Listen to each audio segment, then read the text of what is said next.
Hello, my name is Elena Carruba. I'm going to talk today about applied literature.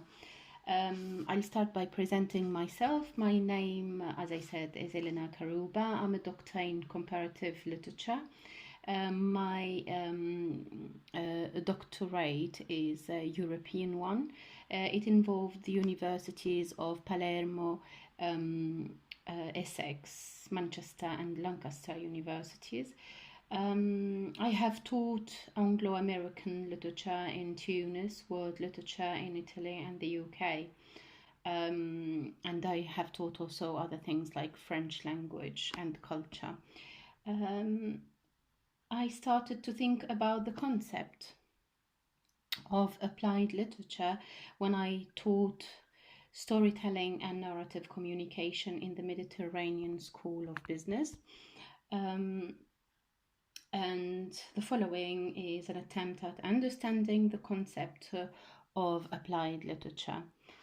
So we'll start by attempting at defining, then we'll see somehow why is it re-emerging or emerging now, and do we need it, and some examples, of course. So in this slide you have you saw something similar to this when I published about it. It says applied literature is considered a branch of literature. So if we consider that in literature we study applied linguistics or pure literature, believing that by applying linguistics to literature we search for the utmost creative use of language, so we understand that it's a search for a gap or for something related to language acquisition or education. And if we agree that pure literature is an alternative definition of what is known as art for art's sake, then we can say that applied literature is searching for certain gaps or a lack of creativity in certain disciplines and trying to enrich and expand them. So the first concept here to keep in mind is that applied literature is a branch of literature, one function of literature. It's when we want to make literature real. By real, we intend to highlight its realistic vein against its fantasy or fiction consideration. Second, to explain is the idea of applied linguistics in literature. It's a simple one. We can say that when we study a literary text from a stylistic point of view, or we learn a language in a classroom by studying literature, this is how we apply linguistics on a literary text. Two, we can substitute applied linguistics by any applied humanistic human sciences, such as applied psychology, applied sociology, applied historiography, history, applied journalism, applied painting, music. So we'll come in future slides to the definition of pure literature, referred to in this slide as art for art's sake.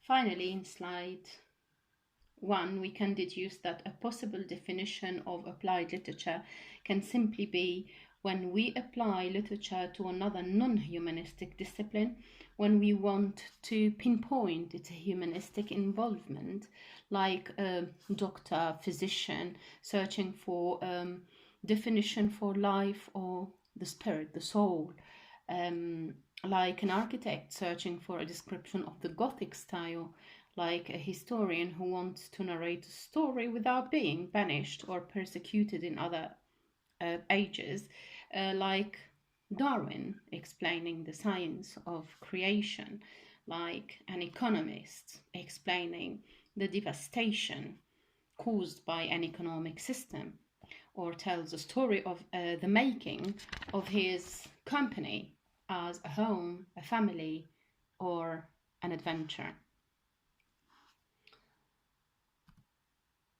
So, what's literature? We'll see two definitions of literature so far. Literature performs a twofold function. On the one hand, it serves as a record of a human experience. It is the storehouse of the wisdom of the ages. It's a teacher, the greatest, the most omniscient, the most eloquent and inspiring teacher of all times. Would we know how men and women lived in this or that period of history? We go to literature. Would we know what discoveries, what inventions they made, what mastery over nature they achieved, what methods of trade and communication they established, what political, religious, and philosophical systems they built up? We go to literature. So in my previous attempt to explore the idea of applied literature, I noticed that the students were perplexed, and many scientifically oriented students did not know what literature is or can give to its students. What does literature offer? They generally, some students, not all of them, confuse literature with fiction. Any fiction can be TV show, for example, love stories, things like that. So it's really a limited definition of literature. So I felt the urgency to help them see beyond the surface and give tribute to one of the most important courses in our academia. I think this is due to a prior gap in their learning. They were maybe deprived of all metacognitive approaches in studying, for instance, Macbeth or As You Like It in secondary schools, where they traveled from their digital adolescence, digital age, and digital knowledge, an easy one, to the Shakespearean era, almost without the right equipment, to understand the reasons why they have to.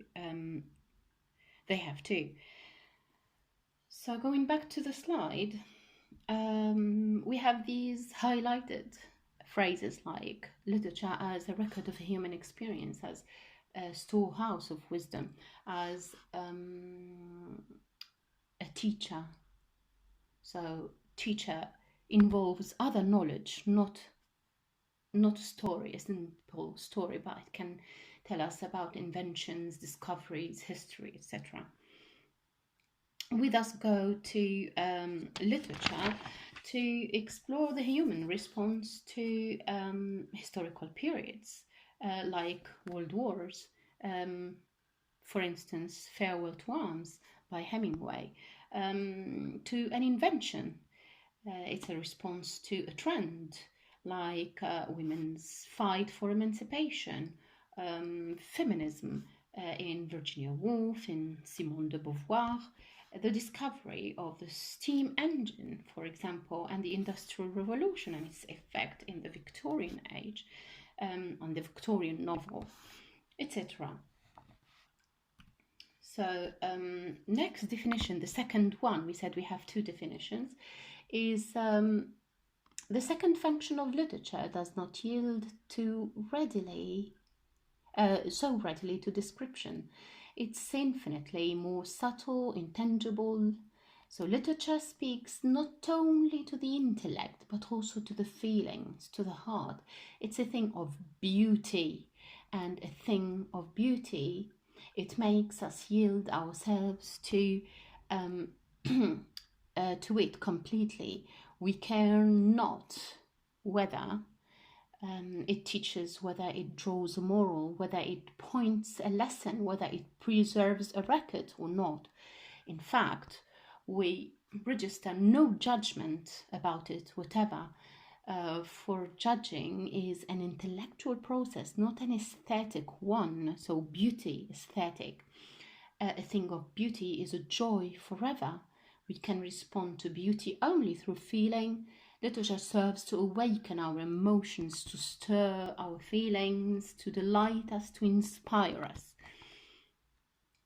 So books on the theory of aestheticism are numerous, and for sure we cannot thoroughly cover the idea in my present slide, intended to just do the opposite of that. So consider literature only in its beauty, but also for its realistic vein. This is what applied literature is about.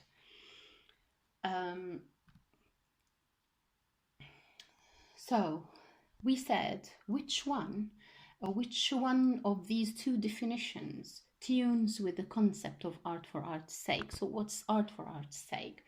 In the Encyclopedia Britannica, I found this definition that can be easily accessed and understood by our students.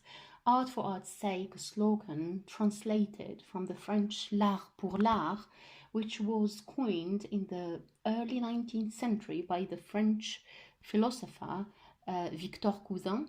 The French expresses the belief held by many writers and artists, especially those associated with aestheticism, that art needs no justification, that it need serve no political, didactic, or other end. So we have here a picture of Oscar Wilde, the picture of Dorian Gray, but let us recall this is one of the champions of who sees that art should develop only under the guiding principle of art for art's sake or aesthetic isolation. Oscar Wilde in the picture of Dorian Gray. These pictures are pure beauty. They are literature for literature's sake, art for art's sake. In contemplating these portraits, we drive into the realm of beauty, of words, of embellishment of words, of youth, of colors, moments, etc. We don't see beyond them. We don't think about history, for example, or politics. So we go back to the example or the applied literature, which is our purpose today. So we have different examples of how applied literature improves other fields of research or studies. But is it a new concept? Why did I say in the start re-emerging? It's by no means a new idea that literature can be applied to other fields like philosophy in the Roman era, set to theatre, to the stage, in the what we come to know as slave hymns, and literature at school, which is a tool to study and learn a language.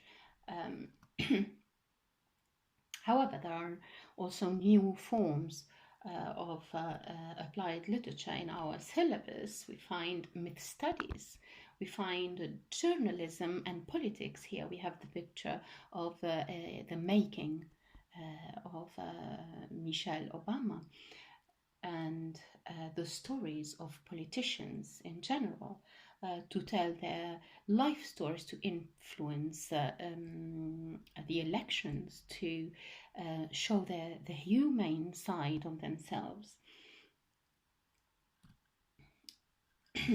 And in business, I set some examples here from books, some other slides from my prior teaching in the Mediterranean School of Business, about storytelling and how storytelling strengthens a brand.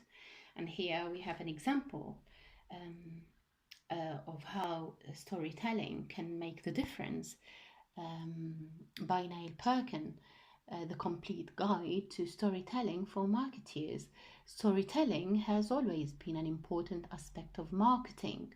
Authenticity is key.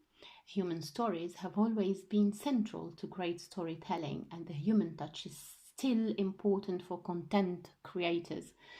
Brands need to do more than pay lip service to authenticity, though.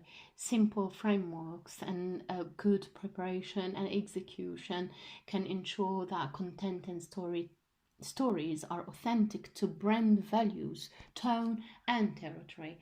Good storytelling, this is all quoted from this guide, can also generate a trust and relatability for brands, and ensure that messages are communicated in subtle yet powerful ways.